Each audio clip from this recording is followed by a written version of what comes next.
Why should you visit the Chairshot.com? The Chairshot.com is your home for hard-hitting reviews, news, opinion, and analysis with attitude.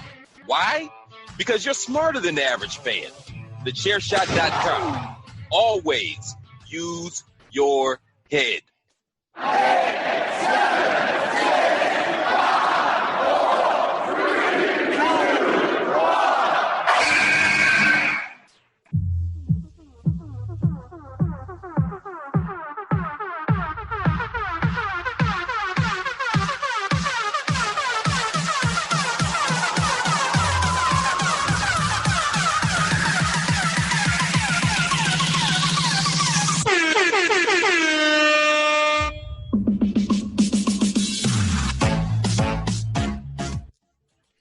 Hello and welcome to another edition of the Hashtag Miranda Show. I am your host, the ring announcer to the stars, Miss Fancy Pants herself, the Twitterless heroine, Miranda Morales.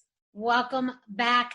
We have been on a brief hiatus for a few weeks, but I am so happy to be back with all of you. That means you have another I would say hour, but that's best laid plans. But you have some more time with me, Miranda Morales, sharing my thoughts and insights on the world of professional wrestling and more. It just feels good to be back. I mentioned a 2-week brief hiatus. First week was planned out.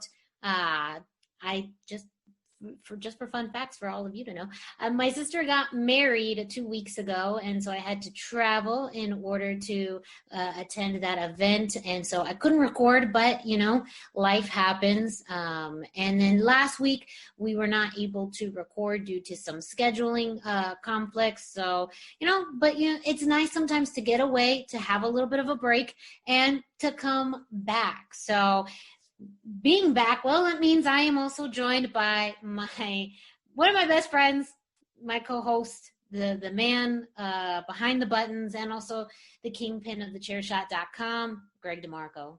It's not my fault. Actually, was my fault. Last week was totally my fault. Work. That's okay. Sometimes work gets crazy. So it was my fault. Yeah. It was like last minute. It was not like, the week before was planned, which is really funny because the week before, you're like, we're going to be here every week. And I'm like, we're not even going to be here next week. Like, what I mean, not that I didn't lie. I just, just trying to, we try. We do. No, last week was just work got crazy, kept me late. And sometimes just things aren't going to happen. That's what happens when you are doing stuff on the side. And it just, that's just the way it goes, man. That's just the way it goes. But it's just the way it goes. Sometimes, bit of a wild card. Wild card, bitches! Yeah! Classic. But hey, you know what? It's sometimes nice to have a break. We do both of the shows, both the Hashtag Miranda Show and the Greg DeMarco Show, pretty much every week, with some, breaks here and there. But I have certainly been guilty of go, and don't always take enough time to, have a rest day to recollect myself.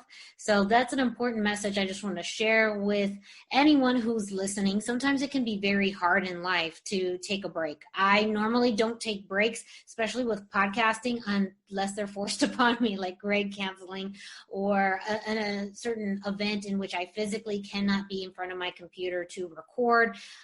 It doesn't happen very often. I usually revolve a lot of other aspects of my life around podcasting because I enjoy it. I love it. It's so much fun. It's, a fun escape as a caster, but also as someone who listens to podcasts. So it's hard for me to break away, but it is necessary every so often to just take a break. So over the next few months, there may be some more breaks in between where this show may not be every week, but I make a commitment that every time we do record the Hashtag Miranda Show, it's going to be fun. It's going to be entertaining. It's going to be something as a listener that you can enjoy and, have a little break from yourself, whatever it is. So, welcome back. We back. Yeah. I mean, the breaks are good. I think it's better to plan them out so we can do things with them and we will, and it'll be positive and it'll be fun. And, if you get, one less show a month, I think you'll be all right. And life will still be good. And maybe you have a chance to discover some other stuff. Maybe you get a chance to listen to a podcast that is not about wrestling. It's just amazing the things that are out there that when you just allow yourself to listen and discover. So I think I was going to say, those don't exist in my realm. Literally every podcast I listen to is wrestling related. But they do. I listen to far more at this point now that that there's no commute involved. I listen to far more non-wrestling than wrestling at this point. I have completely gotten off the habit of all the Conrad Thompson podcasts. I don't listen to any of them anymore. Oh, wow. I listened to a 4-week-old edition of 83 Weeks and I had started it and then didn't touch it for 3 weeks. And then so glad I tuned in to hear Eric Bischoff slam Bruce Pritchard for Retribution. Because that sucks. And we're not going to be talking about Retribution on this show. We didn't talk about Retribution during my show either. And it was on the rundown. And I was like, nope, they don't get it. Hell in a Cell does. So, yeah. Well, tonight's topic is going to be interesting. It's not one that I talk about a lot on this show. We usually are very WWE, AEW centric on this show. But this is a promotion I keep up with pretty regularly. And that is due to the fact that I do another podcast as part of Big Gold Belt Media with Najir Chambers. We do a weekly review of Impact Wrestling on Access TV, and that also means we watch the pay-per-views. So this week we are going to be covering Impact Wrestling's Bound for Glory that happened this past Saturday. That was October 24th. And, there's a lot that happened at Bound for Glory. Definitely a lot of surprises. Lots of things that I did not personally expect.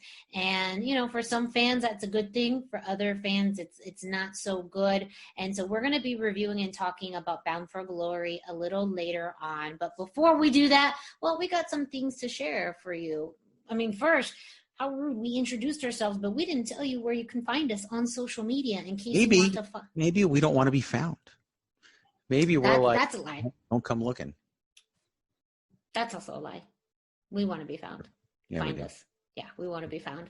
So you can follow me, Miranda Morales, on Instagram and Facebook at the #Miranda. I am not on Twitter because that's why I'm the Twitterless heroine, but you can find me on Instagram and Facebook at the #Miranda.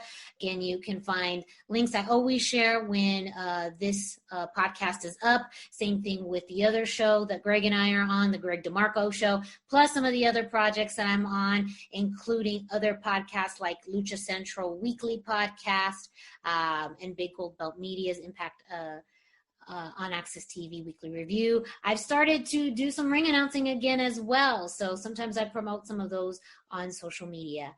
If you do want to find me on Twitter, there's kind of a sneaky way to do that. Every so often, I take over the Chairshot's Twitter account, so you can follow at Chairshot Media on Twitter and Instagram and Facebook.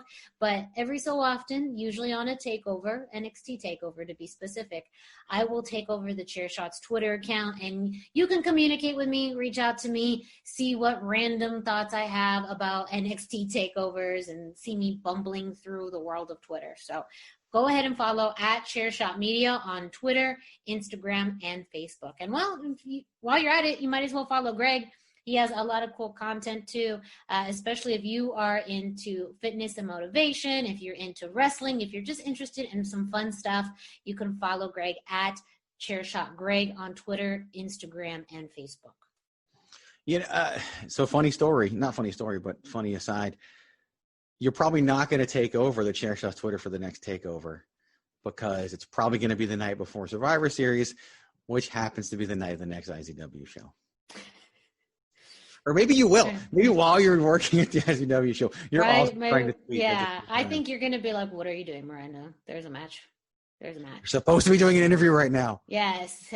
Get in the ring. Pushing me into the ring. But I'm on Twitter. I don't know. Yeah, I can multitask, but not that well. So, I'm on Miranda's phone tweeting as Miranda. Yeah, so it kind of negates it. So if during Takeover there is a tweet that says that Greg DeMarco is the most brilliant promoter and booker ever, well, that's from her. No. it won't be for me. But oh well. Speaking of IZW and local opportunities that I will be at, Impact Zone Wrestling (IZW) is still having NAV30, 30 Years Brother, celebrating the impact and influence of the Navajo Warrior, one of the most prestigious and honored wrestlers in Arizona. So many wrestlers in Arizona and even throughout the West Coast and in the U.S.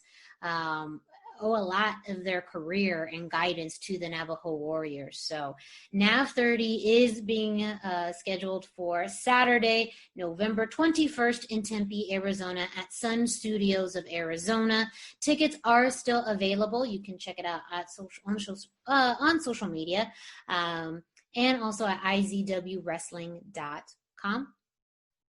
Yep, yeah, IZW Wrestling AZ on social media. All those forms of social media, IZWWrestling.com. They are going fast, and there's far fewer tickets available than there were a month out of the last show. Mm-hmm. And yeah, it's I can't guarantee there's going to be tickets available at the door. And time I mean, you can make it all the way out there, and there's no tickets. I mean, seating is limited. If that was the case. We would try to give people the heads up. I would try. Yeah. But you never know. You never know. Absolutely. I mean, especially if maybe the person in front of you buys the last ticket, that could absolutely happen. So, one person is in line and then right before it's their turn, the 9 people they were holding a spot for show up and you're like, damn it. There could be one person in line in front of you at the Sun Studios of Arizona and they can be like, hey, how many tickets are, we got 8 seats left. Oh, I want to buy all 8. And then you're shit out of luck. And so, but you could just go to IZWWrestling.com, buy them now, and that won't happen to you.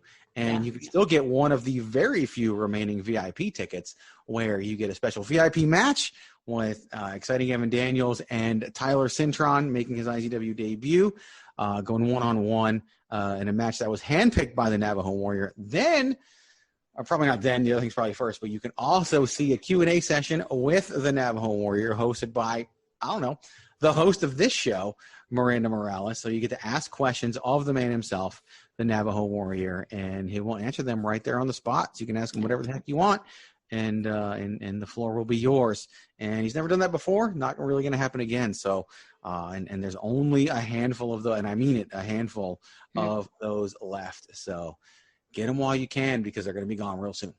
Yes. So go ahead, follow IZW Wrestling on social media as well because match announcements have been made. We already have the main event announced, which is a 3-man tag. You have the Navajo Warrior himself partnering with the Hawaiian Lion and Hollywood Yates versus Graves and Dom, Vitali, and Gallows. So that's a pretty big stacked 3-man tag for the main event. Lilith Grimm and Crazy Hot Morgan has also been announced. And then, of course, just wrestlers who are scheduled to appear. Those announcements are made, have been made on IZW social media accounts. So make sure you are following to get the latest information on who's going to be showing up and also match announcements. Another way that you could support IZW Wrestling or even the Chairshot.com is going to ProWrestlingTees.com/thechairshot. There you can find t-shirts not only in support of the Chairshot.com, but also the podcasts that are part of the Chairshot Radio Network, including Bandwagon Nerds, A Winner Is You, Pod is War, of course, the #Miranda Show. You can get your very own Queen of Soft Style t-shirt. And yes, you can get it in soft style. You can get it with sleeves or sleeveless.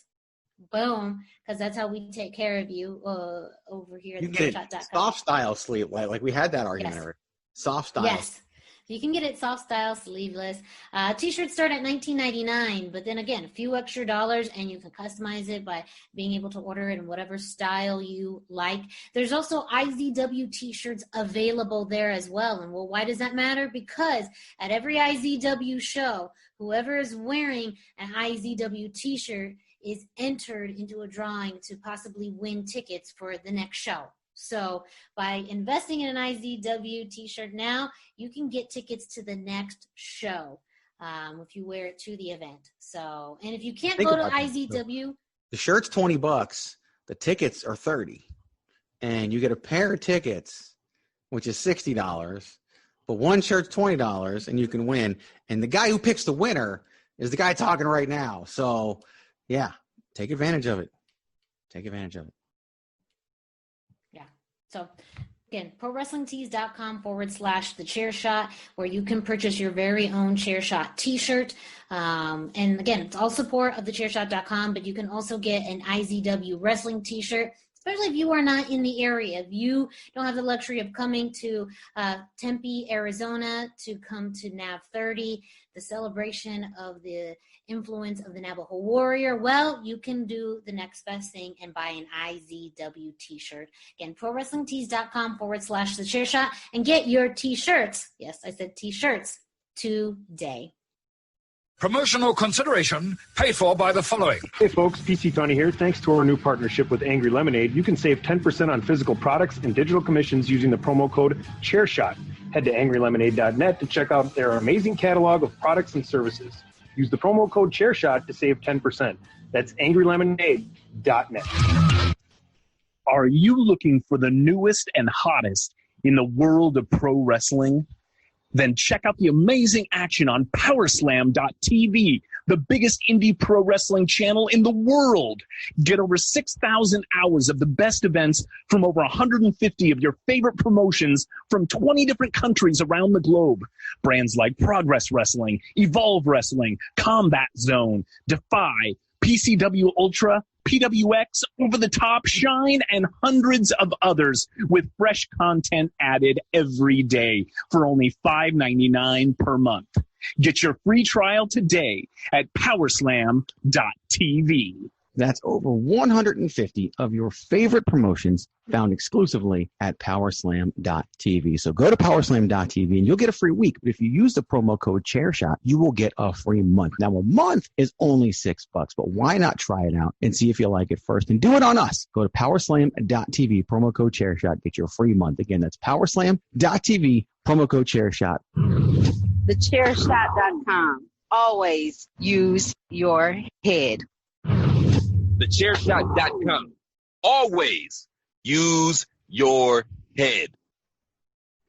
Right. So, typically we would jump into our next topic, but we have something pretty special lined up for listeners and viewers of this show. Special shout out if you are watching this on YouTube. You get to see these lovely faces. If you're listening to this, though, you may be listening to this through the Chairshot.com, maybe your favorite podcast streaming platform like Google or Spotify or iTunes. You're still doing a great job. You're still doing wonderful. But yeah, that's a thumbs up from Greg. That they can't see because they're listening on. Yes, so you still should, go ahead and watch this when you can, when you have the luxury to do it, because hey, you get to see our fun backgrounds, these expressions, and we work hard to put on these faces for you. I mean, you did. I was born with mine, and I don't.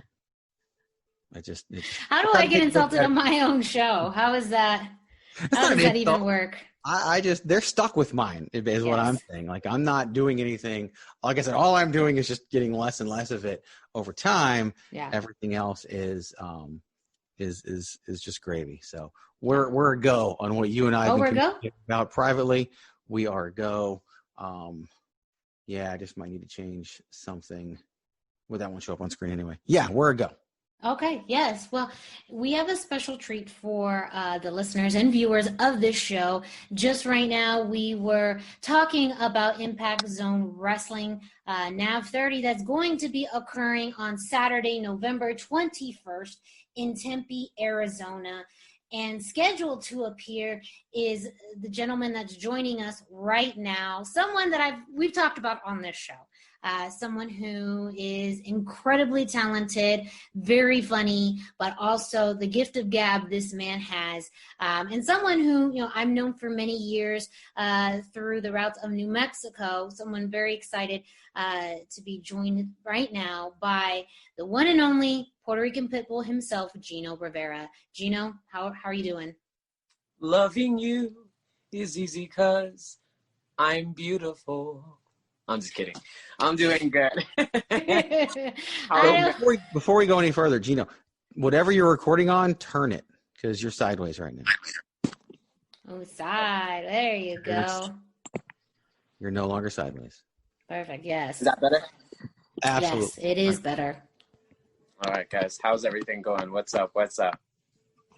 Doing great. Thank you so much for joining us on the #Miranda Show. This has definitely been a while in the making, just because both of us, are fans of you. I mean, we know a lot of people who are fans of yours, but in particular, I know I've had some of the funniest interviews, sometimes the most embarrassing interviews with you. So thank you. So I figured, why not do one for old time's sake? And let the listeners of the #Miranda Show get to know a little bit about Gino Rivera, because you seem to be one of wrestling's kind of best kept secrets. People know you, but yet, somewhat unknown. Is that something that you would kind of agree with? I would definitely agree with that. I feel like I'm the unwanted. I feel like I am still unknown. As much as people probably say they've heard my name or they know me or they've seen me around, I don't feel like I've had that big platform yet to go and excel and kind of like get on a bigger level. You know what I mean? So I'm kind of happy for my friends and my peers that are doing it, that are getting that opportunity. But I feel like I'm still I'm the leftovers. You know what I mean? So. Well, we definitely are going to be talking about your appearance at IZW on Saturday, November 21st. But before we get into that, again, this is a platform for you to kind of share with our audience a little bit about yourself. I mean, you are a product of the West Coast, and you've had some pretty interesting background in wrestling. I mean, you've trained at one of the most well-known schools in all of wrestling, and you've really been up and down the West Coast. So can you share a bit with fans about, how'd you get started? Where did you train? I started in 2008 in Norwalk, California. And the school that I went to was called Santino Bros Wrestling Academy, who is led by Joey Chaos of XPW. Mind you, I had no idea who my trainer was. I had no idea about XPW. I was a WCW kid. I was a WWF, fanboy, and I didn't know anything about independent wrestling or anything else besides those two companies. So when somebody was like, I saw you're going to wrestling school at the time when MySpace was around. They saw some pictures and I was like, yeah, I'm getting trained, and they're like, who's your trainer? I'm like, oh, Joey Chaos. And they're like the Joey Chaos, XPW. And I'm like, yeah, so I don't know who that is. Like, what about it? And they're like, look him up. So here I am, like Googling stuff or Yahoo, I don't know at the time. And I saw like all this crazy stuff he was doing. And I was like, that's my trainer? Like, holy heck. And like, there were so many people that like were screaming for him and idolized him. And I'm just like, okay, well, I pay him X amount of money to basically train me. So whatever, I literally didn't think anything of it. And when he, I don't know, I kind of asked him about it. He just shrugged it off. I was like, yeah, that's me. And I was like, you're a big deal, you know what I mean, to like everybody else, but okay, cool. So it was pretty cool, like getting that. How I got involved in it was I went to a Los Angeles Staples Center Raw show or something like that. And like these guys kept giving me flyers at the light. And I was like, I don't want to go to a strip club. I threw it away because there was a bunch of like naked guys on there, like, whatever. And I thought it was like a flyer for a strip club. And I was like, I don't want to go to a strip club.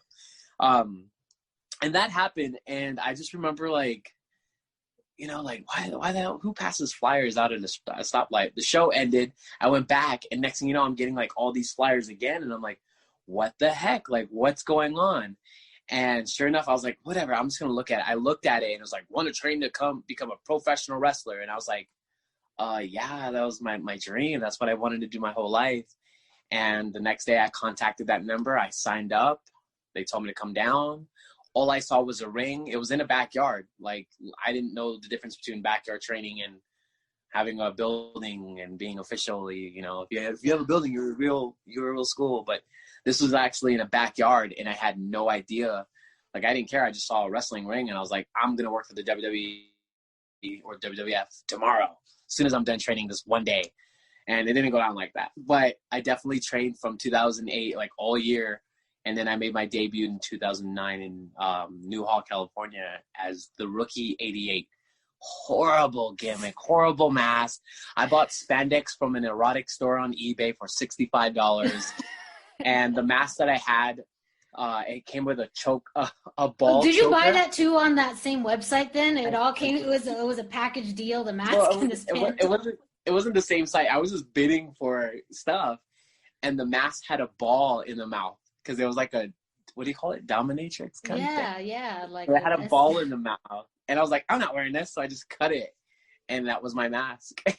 and I didn't have money for boots, so I went to like an MMA store, and then I don't know, I got like kick pads, and I was like, yeah, I'm a real wrestler now.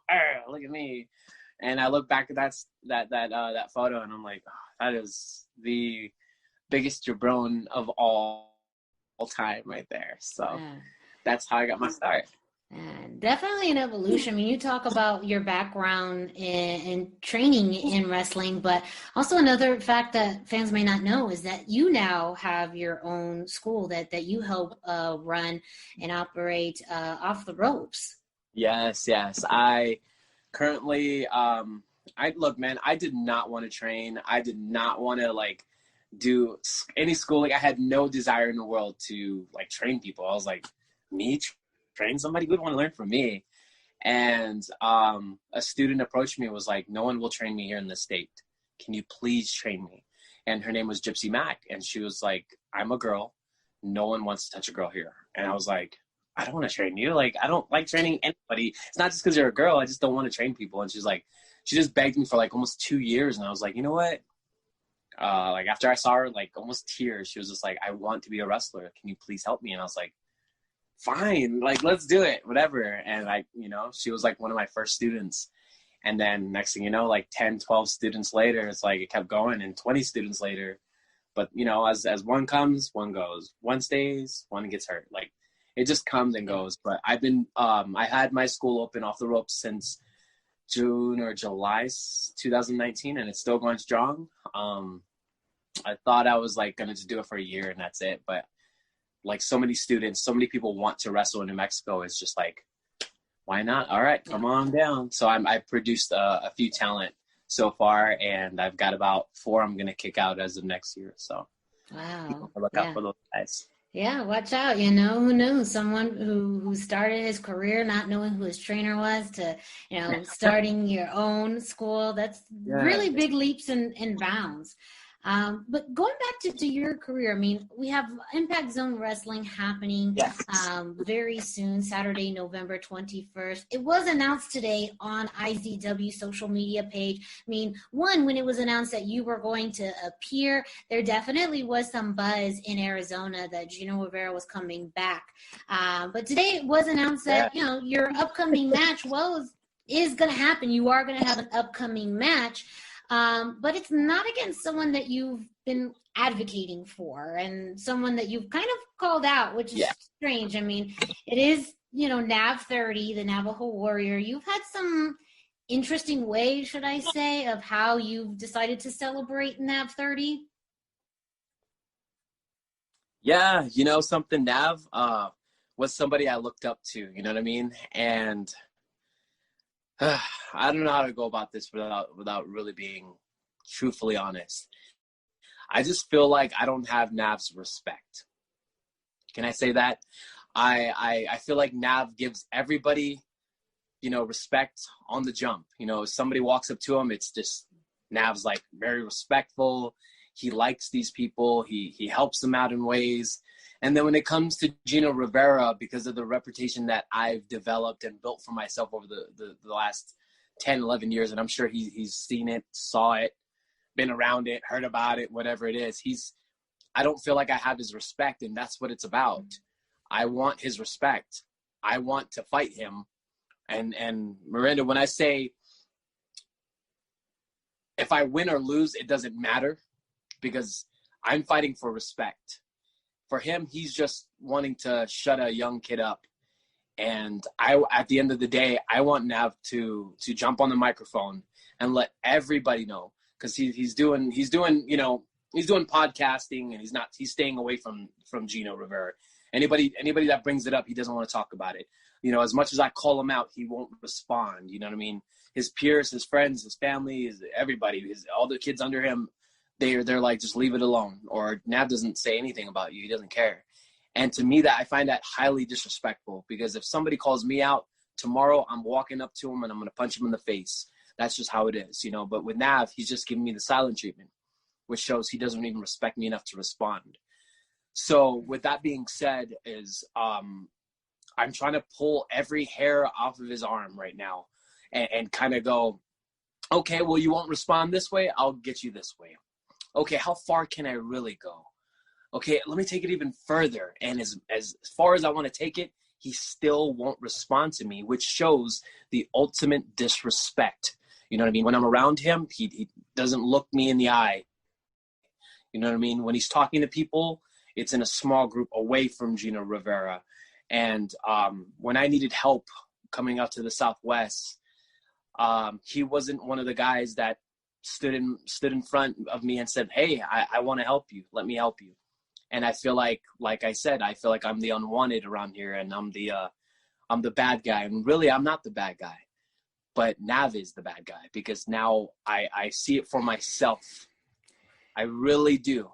You know what I mean? Sorry, I'm having my expressions on my face because I don't know. That's just kind of a weird thing to say, Nav being the bad guy in this. I understand that there's, dynamics within the world of wrestling, and even just groups of people. People have their cohorts and who they hang out with. But, I don't know. I don't know if I quite agree with that statement. But ultimately, is this the right platform to do this? I mean, this is a whole event about his career and influence and whatever you may have with him, Is it really the time to do this at such a milestone in his career? Understandable. Let me ask you a question before I jump into that. Has Steve Navajo Warrior helped you in anything in your career? Yes or no? He's always been able to provide really sage advice, and he's always just been someone that I felt comfortable just being able to ask questions to.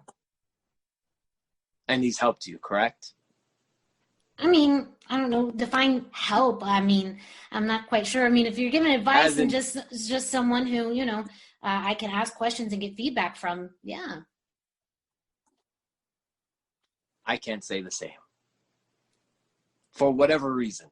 And I've been around a lot longer than the people that he's helped. So I can't say the same. And as I said, as I felt disrespected by him on shows and on personal levels and stuff like that, it's absolutely fitting and the right time to attack him on his 30th year anniversary in the business as being the ultimate disrespecting type of figure in his life. I have to take it that far. I have to go and attack his family. I have to attack his career. I have to attack his age. I have to sing him happy birthday songs, poking fun at the bear, because I know Nav will never accept my challenge. He won't acknowledge me. He will not say that he has respect for me. And he's just, I know he's going to beat my butt. I know he's going to tear me apart. But he still, after that match happens, I know he will still not say what I want him to say. And all I want is for him to say, Gino, I respect you. I just don't like you. He won't say either of that. But why is it that important? I just have to ask, why is it that important for you to go through all these measures, to do all of this poking, to do all of this just to get what? For him to say that he respects it? It's a little confusing. Because he is the man around here. He is the man around here. He is the godfather. He is the untouchable. And for me, I want that spot. I want that respect. I want everybody to look up to me. I want people to ask me for advice. I want people to look at me the same way they look at Steve, instead of looking past me and going, we hate that guy, but we love that guy. I want to be loved too. And I don't have that. So what better place to do it at NAV30 if he ever accepts, or if he even steps up, or if he even talks to me or acknowledges me. I'm going to be at the same show, in the same building, same locker room, maybe with a few more security guards around me, but I just want him to acknowledge me. That's all it is. And if he doesn't do that, I just got to take him out of the spot that he is so comfortable in. And when I do that, then maybe I'll have everybody's respect. Then maybe everybody will want me. Then maybe everybody will ask for advice from me. Then maybe I might be put on a bigger platform because he might be potentially in my way. And I see that. So I got to take him out. And you have to respect that. You have to understand where I'm coming from. A lot of people don't, but you guys will in time. You know what I mean? So, I hope he listens. I hope someone tells him this. I hope someone records this. Whatever it is, you know what I mean? But I'm going to beat the respect into NAV, whether it's at NAV30 or it's at a show later, or if I have to show up to his house. And trust me, I'm that loco. I will show up. Gino, that's some twisted stuff. This logic, it is, but there's no, it doesn't it feel really like there's is, any logic Miranda, in this. I want it. Yeah, I have to do it. I'm sitting here and listening, and I mean, it's hard for me not to say anything. Like, it's my show.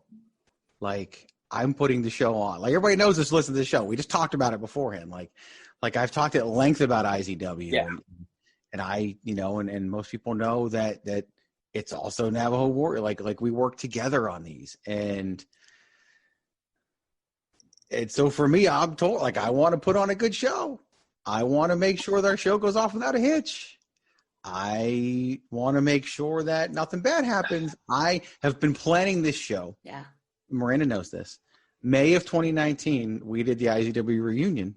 June of 2019, Navajo Warrior and I sat down and decided to bring back IZW. And I knew at that point, and I told Morgan, I want to do a 30-year celebration. That was almost a year and a half ago.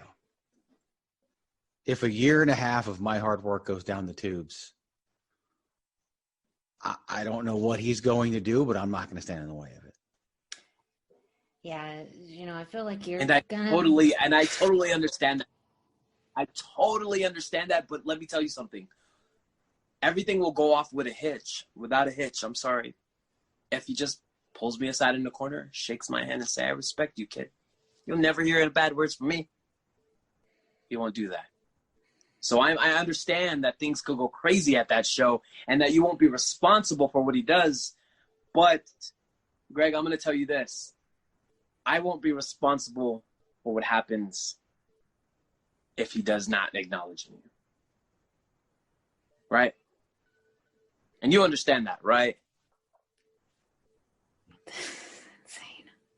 Sorry, this is insane. This is insane. What? I've seen it all. And this is insane. People are scared. People. When I just said that, everything flashed in front of your guys' eyes. You guys know what I can do. You guys this is insane. Gino, look, I always say you're like the little brother I always knew I never wanted. We joke, but this is come on, this is insane. This is literally. You're almost wanting to hijack this event. You know what? With the respect of other performers, I'm going to pick and choose my time. You know what I mean? But all it takes is that man to meet me backstage and say, I respect you, Gino. Let's water under the bridge. That's all I want. And he won't do it because he doesn't see me as someone to respect. I'm some young punk kid. Have you seen wrestling doesn't promos? owe me anything, but he's gonna do that with the promos. No, that's just not happening. I mean, look, I'm sorry. I don't see that. happening. Look, I gotta pivot because again, it's been announced you are going to be at IZW. You are going to have an opponent. It is not the Navajo Warrior, but I mean, hey, there's a lot of other great talents that have been announced. Out of the other wrestlers that are scheduled to appear, who would you want to face? Who would you be excited to face? Navajo Kid. Steve. Warrior Navajo. The Native American man. I mean, there's really not much of an option. You know what I mean? That's all I have my sights set. And let me promise you guys, I've got something really special in store. And it's going to knock your guys' boots off. You wait. You wait. And I keep my promises. And I promise you, when you guys see what I'm about to do, what I have planned, you guys will never forget this. And Steve will never forget this. Navajo Kid will never forget this 30-year celebration that I've got in store for him. You know what I mean? I've got a gift for him, and he's going to love it. He's going to remember it for the rest of his wrestling career. Crazy Hot Morgan, she'll remember it too. Maybe Stevie, she'll remember that too. And I don't like to get into men's family, but I'm letting him know that I need you to say something to me, right? Don't get in a video and say book it. I want you to say my name and say you respect me. Get on a microphone and tell everyone I respect Gino Rivera. I just don't like him, and everything will be okay. But I'm telling you, I know it. He will not say it, and that's what drives me crazy. That's why I'm going crazy, guys. You guys think I'm crazy. The things I'm saying, you guys are speechless. You have nothing to say. You guys cannot stand what I'm saying. You guys don't agree with what I'm saying. But in time, you will, and you'll understand. And I'll understand, too, when a young punk kid comes up to me in 30 years and says, I want your respect. He's going to have to earn it, and that's what Navajo's trying to do. He's trying to make me earn it, but I don't have to earn it because I already have earned it through everybody around him. But he doesn't think that. He doesn't feel that. That's what drives me crazy. I am sure it does. Well, nothing.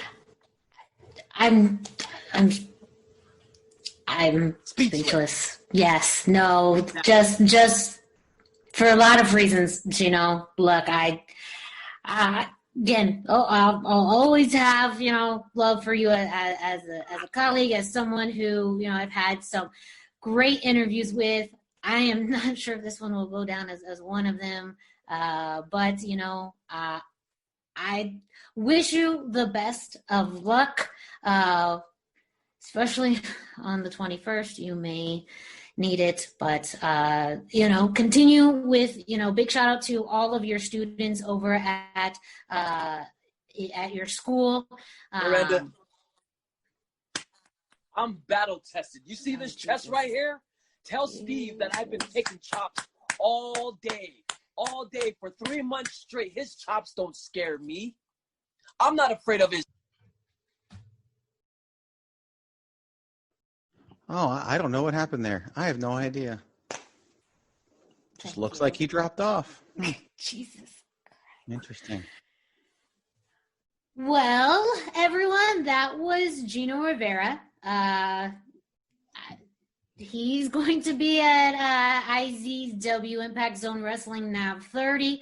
God only knows what's going to happen there. I mean, part of me surprised, but not that surprised.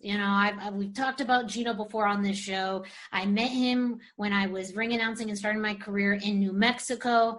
And it's, you kind of always know that there's some level of this with Gino. He always has an axe to grind, but this is insane. I hate to do this, right? It's your show, and it's not fair to you, but I shouldn't do business this way, but whatever. It's my show. I'm the one responsible for this show. Oh. I'm the one putting this show on. Like, not your show. But not the hashtag Miranda show. We're talking about IZW Impact Zone Wrestling. NAV30 is Greg's show. This is Greg's show. And hold on. Is this? Go ahead.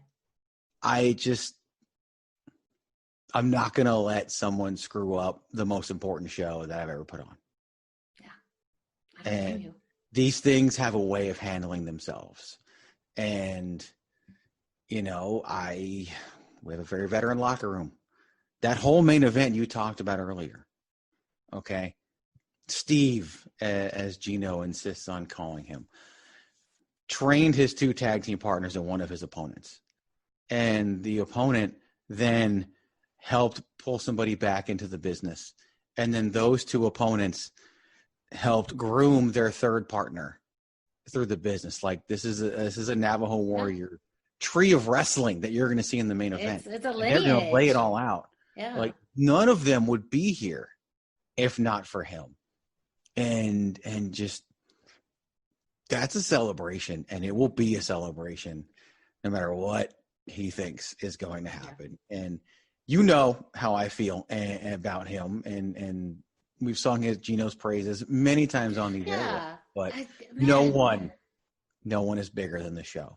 No. And this show is absolutely not. And I say be careful what you wish for. The Navajo warrior has already, he's seen, I mean, look, I knew, but at the same time, I trusted Gino to just come on and be here like, an adult, like the person that I've known, that I've, and I saw this, things just did not make sense. This whole philosophy, this whole idea does not make sense to me, especially when you know the Navajo warrior. He is very much a gentle giant, but like when that beast awakens, like. Oh, he's awakened. I get the messages. I get the message right after Gino showed up on Big Lip Radio unannounced. Like I get, as soon as the promo comes out, I hear about it. Like it's my show. Like I'm going to hear about it. Yeah. And well, let's go to commercial. And let's hear about it. We got like 20 minutes left. Let's spend it on something else.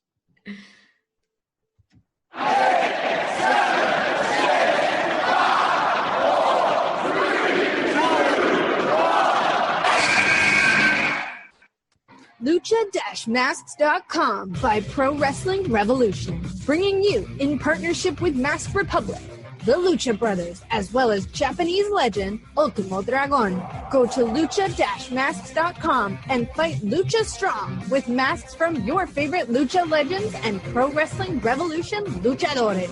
Stay safe in style and represent your favorite luchador. Get yours now at Lucha-Masks.com, powered by Pro Wrestling Revolution.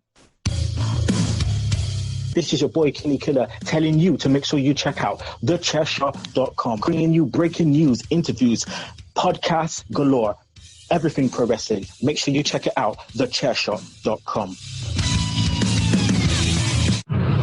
Chairshot.com. Always use your head. All right, so we are back with the second part of tonight's show. Yes, it's weird. Sometimes wrestling gets weird. Things get weird. It does. It gets weird. Yes. I just gotta say that. Because we are passionate. We are really part of our, local scene, and for all of you who have just not had wrestling in a while, you know how important it is when a show comes together, especially after you haven't had it in 6, 7, 8 months. So why we are very passionate about these types of subjects is because, it's our community, it's our home, and it's especially for a lot of us who just haven't had wrestling in a while. You just want everything to go well and smoothly, and you love your local wrestling. And you think like it's not just that's it for you. I'm the guy in charge. I know. I'm the guy handing out the envelopes. Yeah. I'm the guy responsible to the building. I'm the guy responsible to the brand that I've been allowed to take on and lead. Like I'm, I have a commissioner, but I book talent and don't book talent. And we talk about booking shows and all of that. Like, man, yeah. Commissioner Adrenaline, I would love to. Don't fuck with my show. Yeah. Yeah. Seriously. Don't. Like, just don't. Word of advice for people. Back just to don't. The curtain that used to sit behind Miranda during these shows. But I'm pulling back every curtain right now. Don't do that. Mm-hmm. I will not. There's two sides of me. No. You know, go back and find the podcast that I recorded after Speaking Out happened. Yes, There's two sides of me. Okay, that was a good it made people cry. There's two sides of me, and the other side's coming.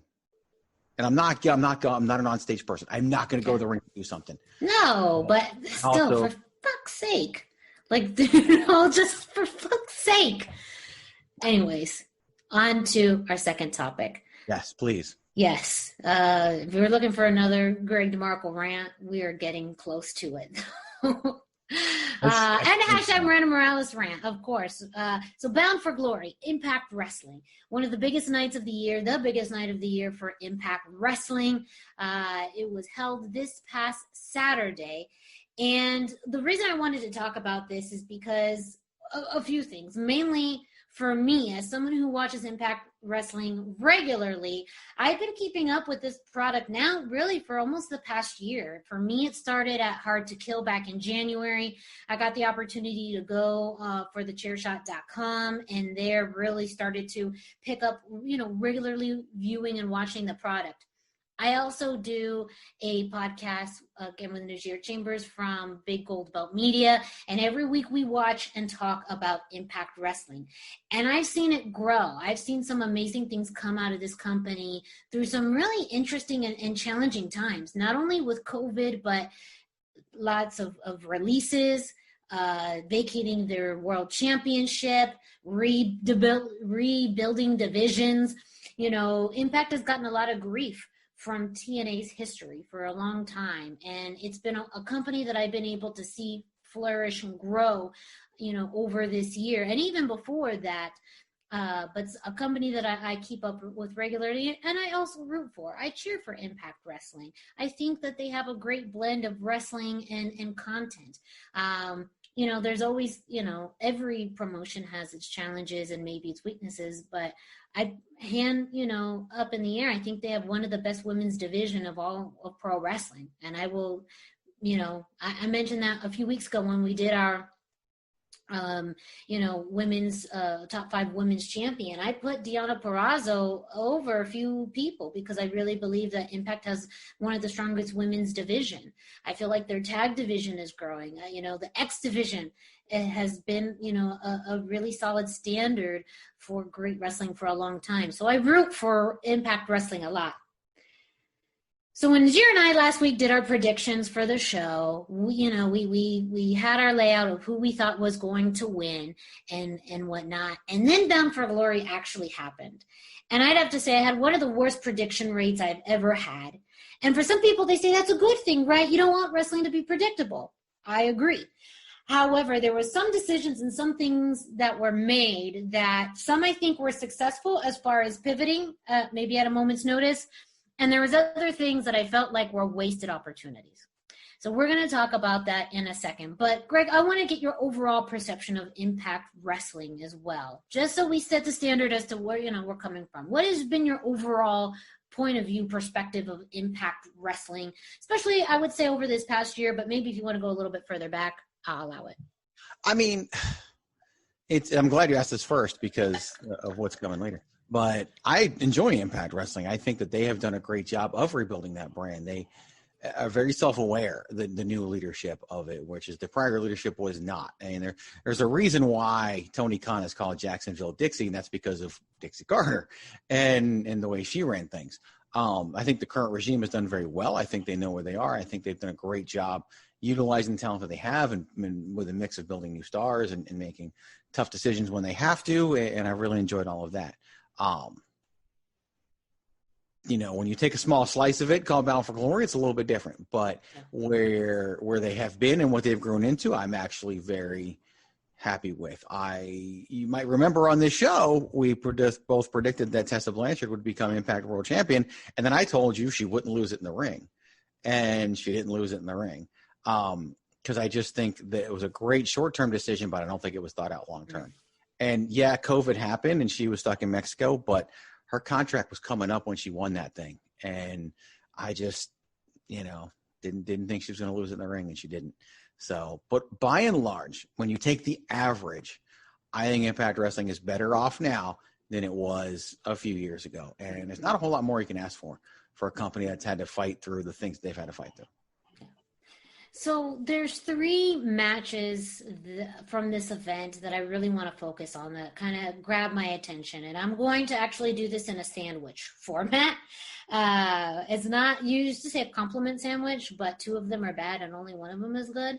So I'm going to start out with bad, good, and then kind of bad. And 2, I think, Greg, if there is any ones that if we don't agree with our other bad kind of decisions or good that you think came out of Bound for Glory, we'll definitely talk about it. But there's 3 main things for me that I felt stood out about Bound for Glory. 2 of them being, I think, some bad decisions or things that didn't make sense, and 1 that I thought was worked off fairly well. I would say my first negative about it, honestly, is that world title picture. For me, I haven't been able to get into that story. Eric Young, former champion, against Rich Swann beating Eric Young and becoming the new Impact World Champion. A lot of this started back at Slammiversary. So, they were involved in that 5-way match for the vacant championship. Rich Swann came back after an injury. He had gotten injured back in January, right before Hard to Kill. And so he'd been out up until the summer, and he came back at Slammiversary, also coming back after a stint at maybe you want some call a prison in his mind, very likely. Eric Young came back at Slammiversary in that 5-way. Rich Swann pinned Eric Young in that match and eliminated Eric Young. He did not take kindly to that and re-injured Rich's leg. At one point in time, Rich was unsure if he was going to be able to continue with his career, and at one point retired. Eric Young continued with the attacks, and ultimately Rich Swann vowed to come back and face Eric Young. Over that time, Eric Young beat Eddie Edwards to become the Impact World Champion. And, as they confronted each other through this road, the story was about this underdog in Rich Swann going against this psycho in Eric Young. And it was a story I couldn't gravitate to. I don't think for me there was enough history, there was enough story for me to clench onto Rich Swann as this underdog. I feel like they completely played up this leg injury angle way too much. It added way more confusion, and it kind of built some fake sympathy where I wanted to build sympathy and support for the man, not because he's injured. The other qualities about Rich Swann that he had that made him such a good contender. But I've also loved the work of Eric Young. We didn't get to see him a lot in WWE and NXT, and so I've kind of forgotten how good Eric Young could be. And so Eric Young sold me on this, not so much for Rich Swann. And now, the title has changed, and that part in me as well was a little strange. We talked about Tessa Blanchard. The belt was inactive for months. Eddie Edwards comes and wins it at Slammiversary. He has a short reign, and then, Eric Young comes in and has even a shorter reign. I felt like Eric could have had a bit of a longer run with it in order to help reestablish the belt and have it more on a heel this time. I think the belt needs to have some time kind of simmering with different people. Now, I think it's a great way to elevate someone as Rich Swann, who's been with the company for so long, but I think at a time when you need a little bit more stability in the belt and putting it behind some established veterans, and building up the story. I felt like they could have built this up, even though the seeds were planted back in July. It was kind of in and out. And again, I want to build a connection with the person and not with the injury. So I was not a fan of this outcome. I haven't been a fan of the story. I thought Eric Young was going to retain and everything was going to be, not status quo, but we're going to continue to see this. But they went in a different direction. I'm not quite sure how I feel about Rich Swann as champion. Not thrilled about it, and I don't. I'm not connecting with him as world champion. Not thrilled about it is one thing, right? I don't know how I feel about Rich Swann as world champion, but maybe I could feel okay about Rich Swann as world champion in the long run. I don't know. But it bounced from Eddie Edwards to Eric Young, and Eric Young was just getting going, and then it goes to Rich Swann. It's like, why? Why did we have Eddie Edwards win it, and then why didn't Eric Young just win it in the 5-way? And why did we have Eddie Edwards then just have to lose it? Was it because they realized he's wearing capris and he's a guy? I don't know. But it's now we got on Eric Young, and Eric Young just gets rolling. And now it's on Rich Swann, and who knows how long he's going to hold it. And do we want him to be a long-time reigning champion? Do we take him seriously as a champion? That's why during the Greg DeMarco show, I called it the Impact European Championship, because I feel like the last two champions are guys in WWE, WWF, the old school, would have been European champion level wrestlers. Mm-hmm. And it's just, and it bounced around too much. I think that you had something in Eric Young. I would have loved the idea of Eric Young winning it from the beginning. And then we just did this, and it just seems weird to me. Like, I'd be okay with an Eric Young, Rich Swann feud. Doesn't need to be for the title. And that just didn't make any sense to me. And I just think it's too much too fast. And Impact seems to do that, which we'll get to. Yeah. So the next thing that I thought was a positive for me was the way that they addressed or went through the Impact Knockouts Championship bout. It was set up to be Deonna Purrazzo versus Kylie Rae. Kylie Rae had won a number one contenders match at Slammiversary to become the new number one contenders for the Knockouts Championship. And they've had some distance. Deonna Purrazzo feuded with Jordynne Grace, won the Knockouts Championship, and then beat her again. And then, Kylie Rae was doing a stint over at Wrestle House. And they had some time apart. They finally came together after Wrestle House was over, and Kylie Rae announced she was going to take her opportunity at Bound for Glory. Also, in that meantime, you had Kimberly aligning with Deonna Purrazzo. You had Kylie Rae forming a partnership with Susie. And throughout the weeks, we had, Kylie Rae facing Kimberly, Susie facing Deonna Purrazzo. Ultimately, several weeks ago, after her match with Susie, Deonna Purrazzo and Kimberly attacked Susie, breaking her arm, injuring her arm. And, Kylie Rae really using that fuel to motivate her in facing Deonna. We get to Bound for Glory, and Deonna comes out, and instead of getting the match that we expected, she lays out an open challenge, asking anyone in the back who wants to face her, man or woman, come out and face her. And who do we get? We actually get Su Yung, Susie's alter ego, or Su Young's alter ego, Susie. It kind of goes both ways. We get Susie's demon. Yes. The Undead Bride comes back after, a long absence and defeats Deonna to become the new Impact Women's Knockouts Champion. Now, I do want to preface, there's been lots of news and speculation as to why the original challenger. Speculation. I wouldn't call it. Yes. Just lots of speculation as to, what happened with Kylie Rae, why she did not come out. That is not something I'm going to address because, like I mentioned, it's speculation, unsure. So until it's fully reported as to what happened, for me, that wasn't really the issue. I was very excited about the match. I was looking forward to it. I think a lot of people were looking forward to it. But I think they still made a pivot that still, for me, saved this angle and even made this angle more interesting by adding Su Yung into the mix. Deonna Purrazzo is the virtuosa. She really prides herself on being the best women's, technical wrestler in the Knockouts division.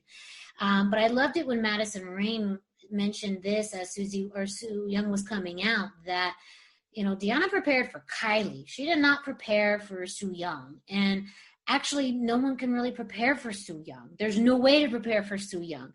So I love this dynamic as someone who's very proud in her technical capabilities and her preparation as a Deonna Purrazzo, getting faced with someone that there's really no way to prepare. There's no amount of technical prowess that someone can have that can really address the personality, the aura, everything attached with Su Yung.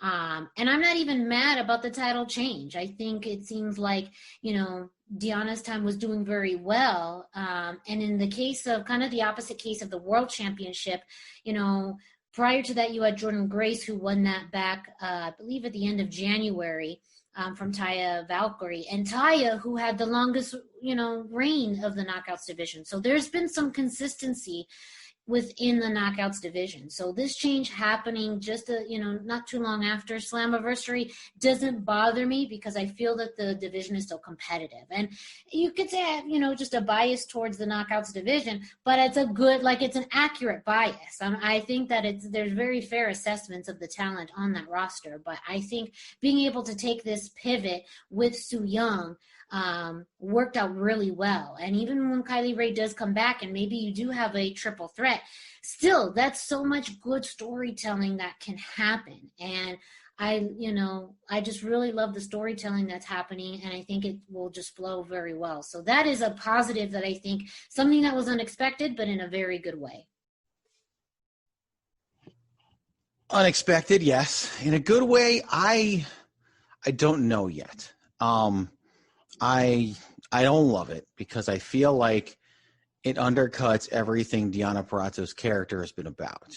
And she's the kind of character, and we talked about this on your show, needs to hold that championship for a while. And now she's basically been shown to not back up what she says. And I think she should be able to handle Su Yung as a surprise opponent. I know sometimes when things don't work out and someone can't be there, you want the replacement to be better than what you were going to do. I do fear this means that Kylie Rae was going to win. And again, it's pulling the trigger too fast, I think. Because it's like when Magnus, of course now Nick Aldis, finally won the World Championship in Impact Wrestling, he immediately loses to Eric Young. And he was just a transition Eric Young. And it's, and Su Young's been knockout champion before, but I feel like Deonna Purrazzo should have been able to overcome that, and should have been able to overcome Kylie Rae and let the division continue to rebuild around her as champion. But the reason why I'm willing to wait is because I want to see what they do next. Does Deonna Purrazzo, when she gets her next legit shot, get it back? If so, then I think she's proving herself right in what she said, and she was taken surprised by an opponent, given the proper time to prepare. She wins. I think all is right with the world and with her character. But if this just goes on in a different direction, and who knows what we're doing with her now, it does seem like a little bit of a waste of Deonna Purrazzo and what she could be, because I think she could be a standard bearer in that division. Yeah, we had Taya who held it for a long time, and it worked, but I think with Deonna, a different kind of character, different kind of opponent, it could work as well as with a long reign. And I just feel like it got cut short, maybe because of a substitution, maybe not, maybe it was going to be Kylie Rae, but I want to see where they go and see what they do before I fully pass judgment. But right now, I'm in the middle, leaning towards bad, but we'll see. We'll see if it's part of the story or the end of the story. I don't know. Yeah. And they do have a rematch scheduled for next week's Impact Wrestling on Access TV. So we'll see. Probably Su Young's going to keep it. Like I said, I don't mind it. I think it's, an interesting pivot for me. And again, I'm more storyline, driven. So I feel like there's a lot of potential in the storylines that they could go with. Maybe they don't go in any of the directions. And that's where the disappointing is if it's a missed opportunity. But, pivot had to happen, and it could have been worse.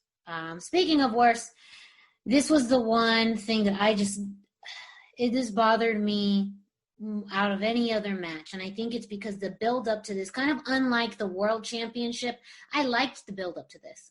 I thought that there was potential in this build up, and the ending for me just didn't make any sense. And I'm just very unsure of what this means. And I'm talking about EC3 versus Moose. This was an undisclosed location match, cinematic match, all these things that check off my boxes that are like, yes, I love these things. This began when Moose had self-declared himself, but he declared himself the TNA Heavyweight Championship. This belt that doesn't exist because there's no TNA, but Moose found it and declared himself the TNA Heavyweight Champion. And he spent a lot of time this summer selecting opponents for championship opportunities, defending this belt, bullying David Pencer into announcing him, and through, the whole champions gambit, all while, the belt isn't active. It almost doesn't really exist, but that was the narrative that he was building. After, one of the biggest buildups to Slammiversary was who was going to show up. This was, right when the clauses of all those WWE releases was opening up. And, when Impact announced that there was going to be some people coming back, one of the names that kept being harped over and over and over again that fans wanted to see was EC3. And we went through all of Slammiversary thinking, man, we're going to get EC3 in the world title picture. EC3 is going to show up. But we didn't get any EC3 until the very end, post-credits, where we got some sign through a promo that EC3 was back. So we didn't really get to see EC3 again until almost, actually it kind of began. So during Moose's title reign, EC3's previous music played. And again, that was, everyone wondering if EC3 was coming back. We didn't see him. And even when he first came back after, the teasers were announced, he was just talking about, building his narrative and how he's changed and, what he sought after. And then we found out what his purpose was, and that was to take Moose's championship, the TNA Heavyweight Championship. And I guess for him, this is how I understand it, that EC3 had to destroy it as a way to break and rebuild his narrative, to break away from who he used to be. And by destroying all signs of that, then he could finally tell his narrative and break free. So through the past months, we've had these vignettes of EC3, his intensity, his look, just stunning. It's such a 180 for him. And it was just done so well that I loved these promos. Slowly stalking Moose, trying to locate him, scaring him, being there at any opportunity, almost having this mini cult, too, of people. And we finally got that buildup where EC3 stole the TNA Heavyweight Championship. Moose had to find it, and through all that, we have this undisclosed location match. And it was a cinematic match. The layout, I thought, was great. I loved this layout. I thought it fit very well with the narrative and flow of EC3. But ultimately, Moose won this match. And EC3 had some flashbacks to himself that ended up being a distraction that allowed Moose to kind of get the win. And for me, I felt like it was such a wasted opportunity in rebuilding EC3. I wasn't mad at this feud. There was moments of it that, kind of irked me, like when he held this title over a bridge. One, we've done that before, literally. And two, 1 week he let go of the belt and the next week the belt came back. So there was some storyline continuity that kind of bothered me. But I thought this would have been a great way to bring in this new version of EC3 and almost like this cult mentality. And I just did not get a win. Why he lost. Now, it could be that there wasn't any long-term plans for him to stay with the company.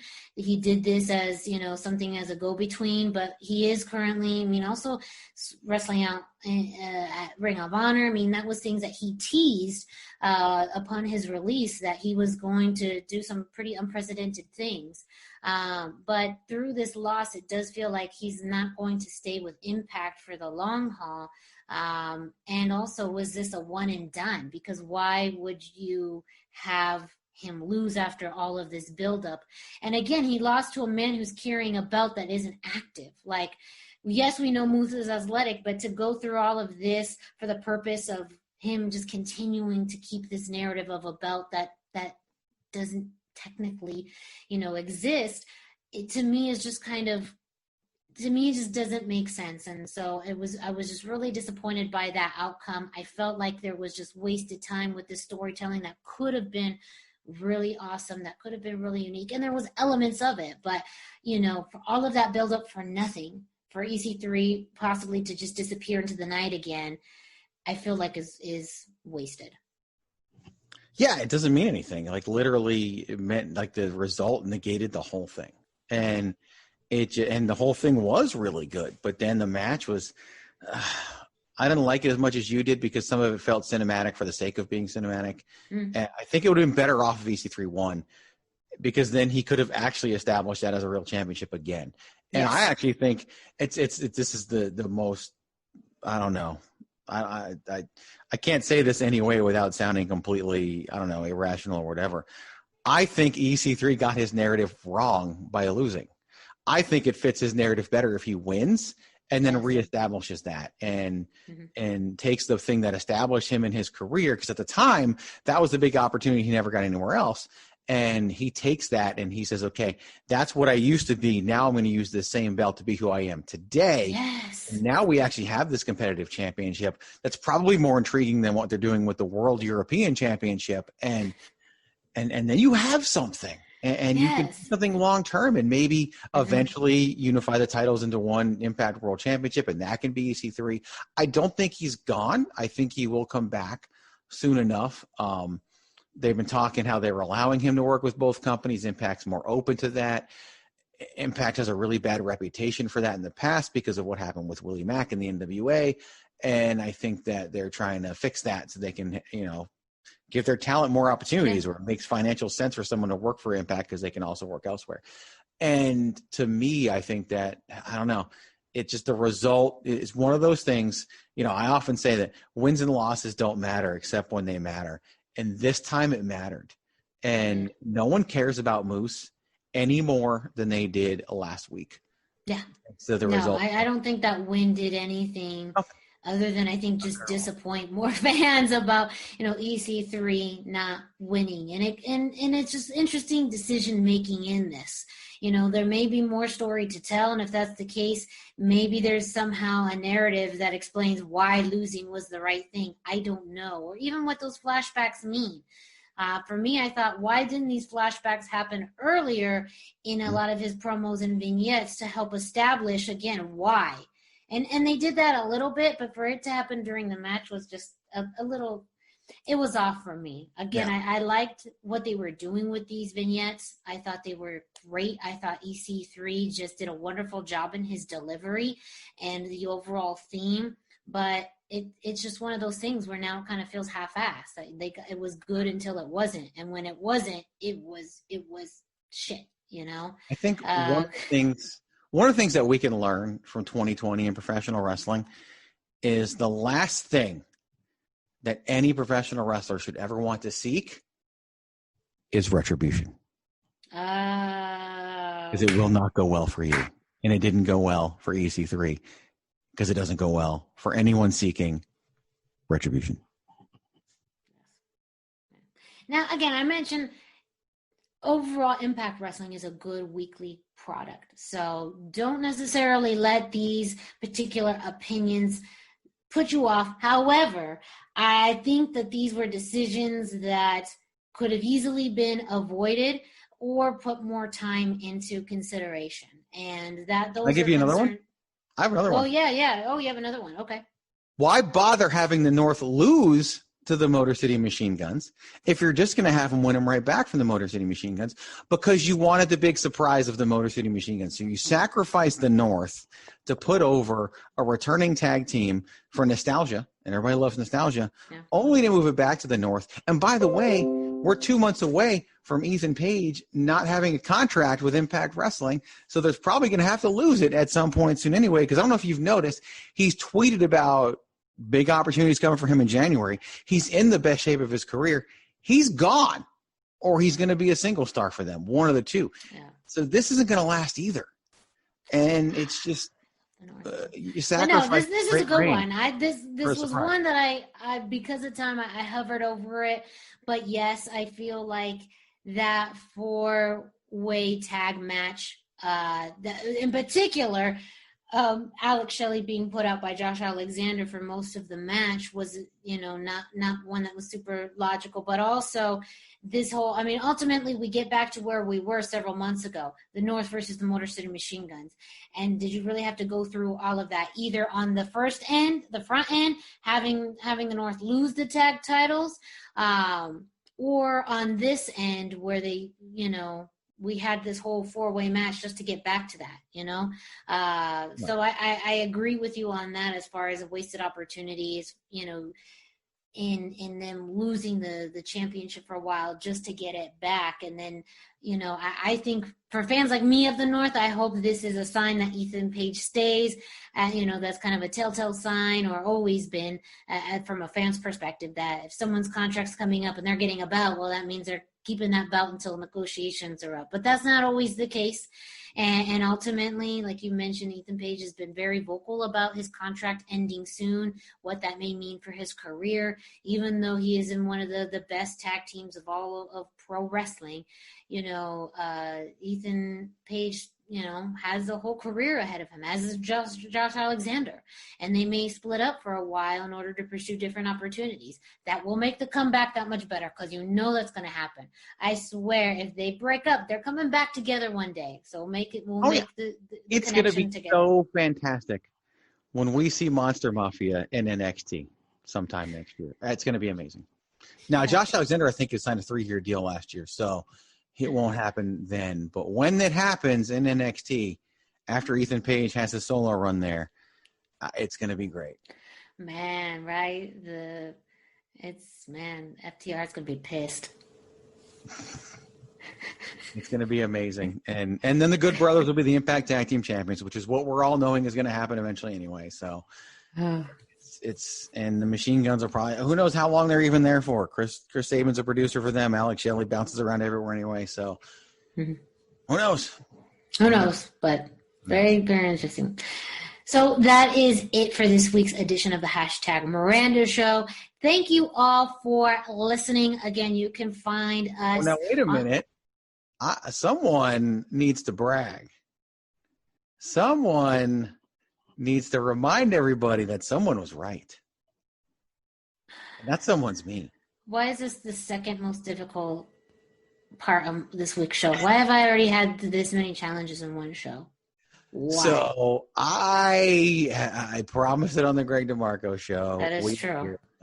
A month ago, basically the first Tuesday night after NXT TakeOver 31, when Finn Balor beat Kyle O'Reilly to retain the NXT Championship, a guy named Ridge Holland dumped a prone Adam Cole over the barrier.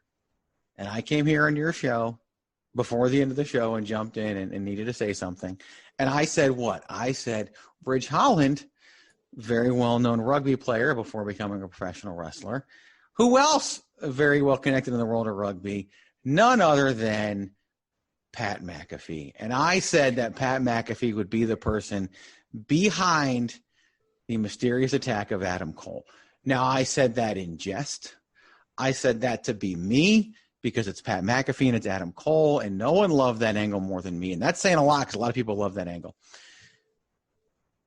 And Miranda, what happened last week on NXT?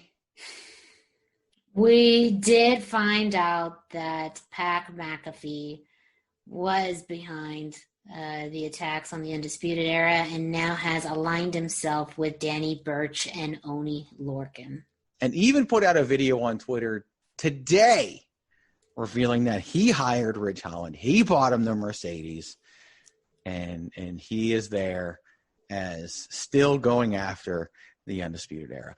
I'm just saying, when I say stupid things like Ethan Page is going to end up in NXT and whatever dumb things I said earlier that I don't even remember, Miranda knows this, Patrick knows this, other people know this too. Text messages get sent when Greg's right. And there's just, the world's got to know. Wow, this is the second most annoying thing that's happened on tonight's show. That's all I'm going to say. That's good.